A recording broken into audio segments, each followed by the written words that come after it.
Good morning class third. कैसे हैं आप सभी? चलिए बहुत ही बढ़िया। क्योंकि हम जानते हैं हमारे एग्जाम 14 तारीख से शुरू हो रहे हैं, 14 दिसंबर से शुरू हो रहे हैं, तो उसकी तैयारी सभी को करना है। अभी शादी ब्याह भी चल रहे हैं, तो बहुत सारे बच्चे, बहुत सारे लोग शादी ब्याह में भी व्यस्त हैं, लेकिन हमें अपनी पढ़ाई को भी भूलना नहीं है, पढ़ाई भी करते रहना है ना। शादी ब्याह अपनी जगह सही है, जाना भी अच्छी बात है, लेकिन पढ़ाई भी बहुत ज़रूरी है। और चूंकि महामारी चल रही है, तो इस समय तो हमें घर से बाहर भी नहीं निकलना चाहिए, विशेषकर हमें बच्चों को तो बाहर नहीं निकलना चाहिए। और अगर बाहर भी जाते हैं तो पूरी सुरक्षा के साथ जाएं, अपना मास्क, अपना सैनिटाइज़र साथ में लेकर के जाएं, अपना स्वास्थ्य का ध्यान रखें, क्योंकि यदि हम स्वस्थ हैं तो हम बहुत अच्छे से एग्ज़ाम दे पाएंगे और बहुत अच्छे से मन लगाकर पढ़ाई कर पाएंगे। इसलिए हमें अपने स्वास्थ्य का ध्यान पहले रखना है, ठीक है। और इसी के साथ हम लोग रिवीजन स्टार्ट कर दिया है। रिवीजन में हमने पार्ट 5 बहादुर वित्तो पढ़ लिया, पार्ट 6 कविता पढ़ ली थी, हमसे सब कहते। आज हम पार्ट 7 टिप टिप्पा का रिवीजन करेंगे। टिप टिप्पा को पढ़ेंगे, देखेंगे किस तरह के प्रश्न बन सकते हैं, किस तरह के प्रश्न हमारे एग्जाम में आ सकते हैं। तो सभी लोग निकालेंगे टिप टिप्पा पार्ट 7 पेज नंबर 54, है ना। एक की गुड़िया, उसका एक पोता था, है ना। पोता किसका था? पोता गुड़िया का था, है ना। इस तरह के सवाल आएंगे। पोता रोज रात में सोने से पहले दादी से कहानी सुनता था। पोता रोज रात में सोने से पहले क्या करता था? पोता रोज सोने से पहले क्या करता था? दादी से कहानी सुनता था, ठीक है। इस तरह के भी सवाल आएंगे। दादी रोज उसे तरह तरह की कहानियां सुनाती। एक दिन मूसलाधार बारिश हुई। ऐसी बारिश पहले कभी नहीं हुई। सारा का सारा गांव बारिश से परेशान था। गांव किस चीज से परेशान था? गांव किस बात से परेशान था? गांव मूसलाधार बारिश से परेशान था। ऐसी बारिश पहले कभी नहीं हुई। सारा गांव बारिश से परेशान था। बुढ़िया की झोपड़ी में पानी जगह जगह से टपक रहा था, टिप टिप टिप टिप। इस बात से बेखबर पोता दादी की गोद में लेटा था, है ना। अब बारिश हो रही थी, लेकिन बच्चे को उसकी कोई चिंता नहीं थी। वह तो अपनी दादी के साथ में लेटा हुआ था, उनकी गोद में लेटा हुआ था। गोद में लेटा कहानी सुनने के लिए मचल रहा था। पोता किस बात के लिए मचल रहा था? पोता किस बात के लिए मचल रहा था? पोता कहानी सुनने के लिए मचल रहा था। बुढ़िया खींचकर बोली, अरे बचवा, का कहानी सुनाए?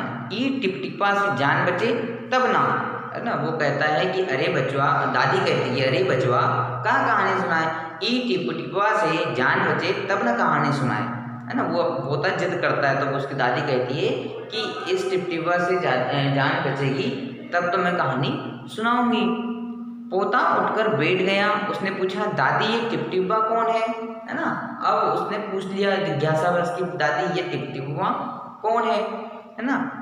टिप टिप्पा क्या शेर से भी बड़ा होता है ना। उसने पूछ लिया कि टिप टिप्पा क्या शेर बाघ से भी बड़ा होता है? दादी छत से टपकते हुए पानी की तरफ देखकर बोली, हाँ बचवा, न शेरवा के डर न बगवा के डर, डर तो डर टिप टिप्पा के डर।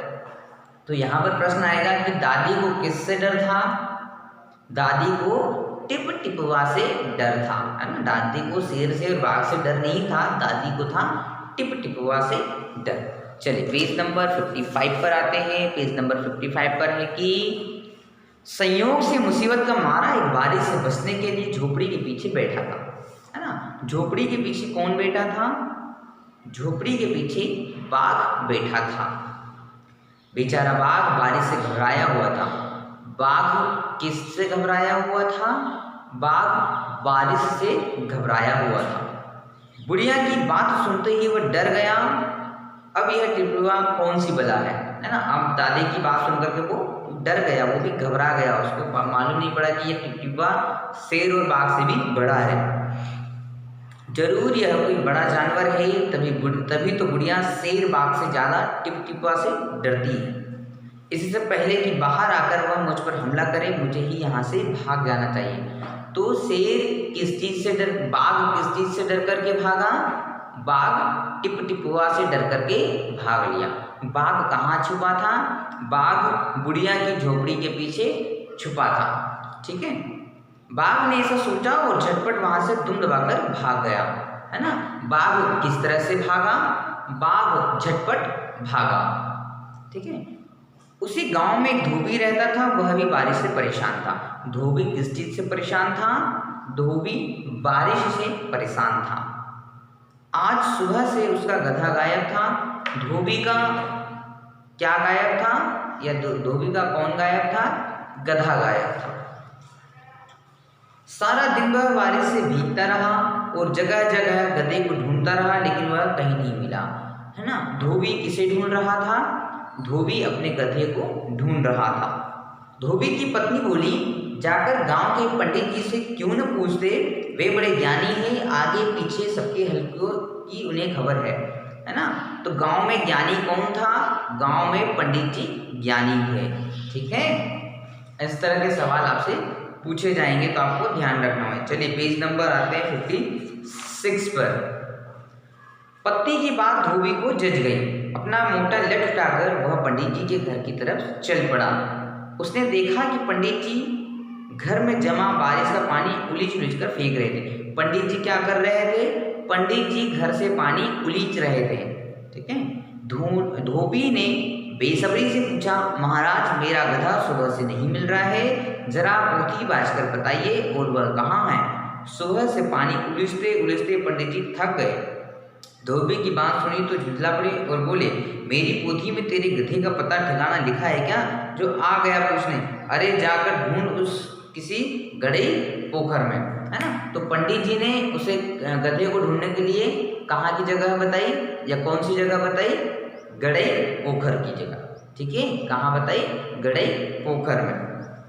और पंडित जी लगे फिर पानी उलीचने। धोबी वहां से चला गया। चलते चलते वह एक तालाब के पास पहुंचा। तालाब के किनारे ऊंची ऊंची घास उग रही थी। धोबी घास में गधे को ढूंढने लगा। किस्मत का मारा बेचारा बाघ टिपटिपा के डर से वहीं घास में छिपा बैठा था। धोबी को लगा कि बाघ ही उसका गधा है। उसने आव देखा न ताव और लगा बाघ को मोटा लठ बरसाने। बाघ इस अचानक हमले से एकदम घबरा गया। बाघ किससे घबरा गया? बाघ एकदम अचानक हमले से घबरा गया। चलिए पेज नंबर 57 पर आते हैं। बाघ ने मन ही मन सोचा, लगता है यही टिपटिपुआ है। अब बाघ तो पहले से टिपटिपुआ से डरा था, तो उसने सोचा कि यही टिपटिपुआ है। आखिर इसने मुझे ढूंढ ही लिया। वो बोल रहा है कि बाघ ने टिपटिपुआ ने मुझे ढूंढ ही लिया। अब अपनी जान बचानी है तो यह जो कहे चुपचाप करते जाओ। बाघ सोचने लगा कि अब यदि जान बचानी है तो जो ये कह रहा है वही करो। आज तूने बहुत परेशान किया, मार मार कर मैं तेरा कचूमर निकाल दूंगा।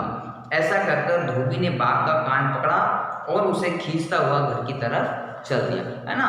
अब धोबी उसको कहता कि मैं तेरे कारण बहुत परेशान हो गया हूँ, आज तो तेरी भयंकरी ठुकाई होगी। किसको बोल रहा है? वो अपने गधे को बोल रहा है ना। लेकिन गधे की जगह किसको पकड़ा उसने? बाघ को। बाघ बिना चू चपड़ किए भीगी बिल्ली बना धोबी के पीछे पीछे चल दिया। घर पहुंचकर धोबी ने बाघ को खूंटे से बांध दिया और सो गया। सुबह जब गांव वालों ने धोबी के घर के बाहर खूंटे से बाघ को बंधे देखा तो उनकी आंखें की खुली रह गई। ठीक है, तो सवाल आएगा कि धोबी ने गधे की जगह किसको पकड़ के लाया, है ना। तो बाघ को पकड़ के लाया। बाघ को किससे बांधा? बाघ को खूंटे से बांधा। बाघ की पिटाई किसने की? बाघ की पिटाई धोबी ने की, है ना। तो इस तरह के आपको सवाल पूछे जाएंगे, है ना। और कुछ सवाल आपको जो वीकली टेस्ट होते हैं उस टेस्ट में भी पूछे गए, तो वह टेस्ट के भी प्रश्न आपको याद होने चाहिए, क्योंकि वह भी आपसे पूछे जाएंगे। तो इस पार्ट से भी आपको प्रश्न पूछे जाएंगे भाई। तो आप अपनी तैयारी पूरी रखें, ठीक है। इसी तरह धीरे धीरे हम हर रोज एक एक चैप्टर को थोड़ा थोड़ा पढ़ेंगे और पढ़ने के साथ में उनसे किस तरह के सवाल बन सकते हैं वो आपको बताएंगे, है ना। 50 नंबर का आपका पेपर होगा, वैकल्पिक पेपर होगा, एमसीक्यू टाइप जो अभी तक प्रश्न आ रहे हैं उसी तरह से आपका टेस्ट होगा, ठीक है। तो आप अपनी तैयारी करते रहें, पाठ को पढ़ते रहें, जो कॉपी में प्रश्नोत्तर लिखे हैं उनको भी पढ़ते रहें, व्याकरण में जो आपने लिखा है उसको भी आप पढ़ते रहें, ठीक है। Thank you.